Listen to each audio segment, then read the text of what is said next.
전설야담, 개가 오줌 눌 때 뒷다리를 드는 까닭. 아주 오랜 옛날 개와 닭과 돼지는 하늘에서 상제를 모시고 살았습니다. 그런데 하늘은 평화롭고 조용했기에 이들은 온종일 할 일이 없었습니다. 어느 날 너무 심심하여 서로를 바라보다가 외모를 두고 말싸움을 벌였습니다. 당시 개는 다리가 셋이었고 돼지는 긴 코를 가졌고 닭은 대머리였습니다. 돼지가 개에게 다리가 홀수인 3개라고 놀리자 다리 2개를 가진 닭이 맞는 말이라며 맞장구쳤습니다. 개는 즉각 반격했습니다. 웃기네. 뚱뚱한 데다 코가 긴 돼지나 머리털 없는 닭보다는 내 처지가 더 낫지. 서로 상대를 심하게 비난하며 다투자 상제가 갑자기 나타나더니 큰 소리로 꾸짖습니다. 지금 뭐 하는 짓들이냐? 이 조용한 하늘나라에서 누가 소란을 피우느냐? 개와 닭과 돼지는 저마다 자기 입장을 변명했지만 상제는 상대방 외모를 놀리는 것은 나쁘다면서 이렇게 말했습니다. 너희들은 인간 세상으로 내려가서 한 달 동안 봉사하고 돌아오너라. 새 동물이 어떤 일을 해야 하냐고 묻자 상제는 어떤 일을 해야 인간에게 도움이 되는지 살펴보고 각자 알아서 할 일을 하라고 말했습니다. 상제가 손짓을 휙 하자 새 동물은 순식간에 땅에 도착했습니다. 하늘과 달리 인간 세계는 복잡했고 사람들이 하는 일도 다양했습니다. 닭이 가장 먼저 할 일을 찾았는데 그건 농부를 새벽에 깨워주는 일이었습니다. 피곤한 몸으로 잠든 농부가 아침에 스스로 눈을 뜨기란 쉽지 않은 일이었으니까요.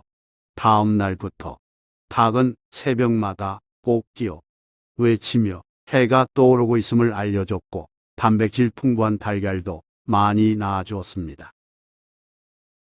개는 사람의 집을 지켜주는 경찰 노릇을 했습니다. 집 문 앞에 앉아 한밤중에 도둑이 남몰래 들어올라치면 무섭게 지조되었습니다. 조심조심 담을 넘던 도둑은 예전에 없었던 개의 위협적인 소리에 놀라서 허겁지겁 도망쳤습니다. 개는 주인을 보면 반가워하며 정을 나타내기도 했습니다. 이에 비해 돼지는 편한 길을 택했습니다. 목장 주인의 집에 들어가 우리에서 잠을 자며 먹이를 주는 대로 먹기만 하며 마냥 잠을 잤습니다. 돼지는 몸이 뚱뚱해서 움직이기 힘드니까 당분간 쉬면서 할 일을 찾겠노라 생각했지만 당분간이 아니라 한 달 내내 우리에서 먹고 잤습니다.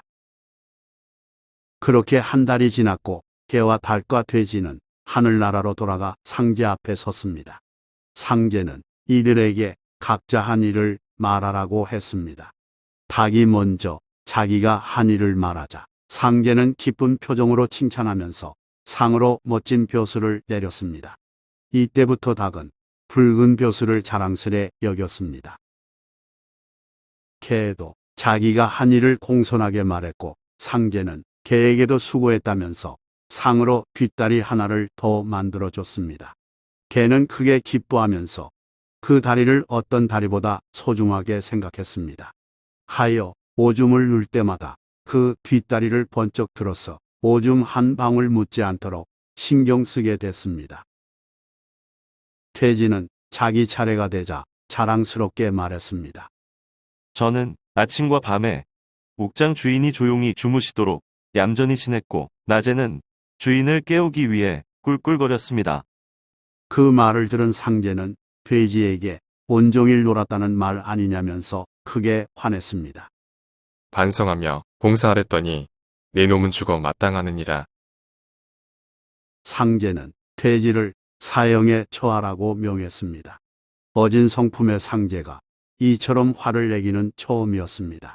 칼을 든 사형 집행인이 돼지를 끌고 갔고 돼지는 앞으로는 열심히 일할 테니 살려달라고 빌었습니다.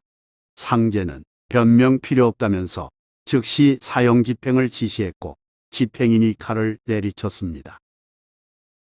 그 순간 돼지는 죽음이 너무 무서운 나머지 자기도 모르게 목을 뒤로 뺐습니다. 그러자 칼이 돼지의 목을 지나가지 않고 길쭉한 코를 잘랐습니다. 하여 돼지의 코가 없어져 버렸습니다. 그 꼴을 본 상제가 잠시 생각에 잠기더니 특별히 한번 봐줄 터이니 앞으로는 열심히 일하라며 살려줬습니다.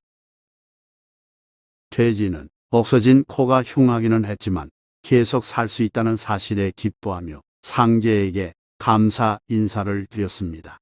그렇지만 오늘날 돼지는 여전히 온종일 먹고 자고 움직이지 않습니다. 게으른 심성이 항상 게으른 행동을 만들기 때문입니다. 돼지는 상제의 눈길이 두려워 고개 들어 하늘을 보지 못합니다.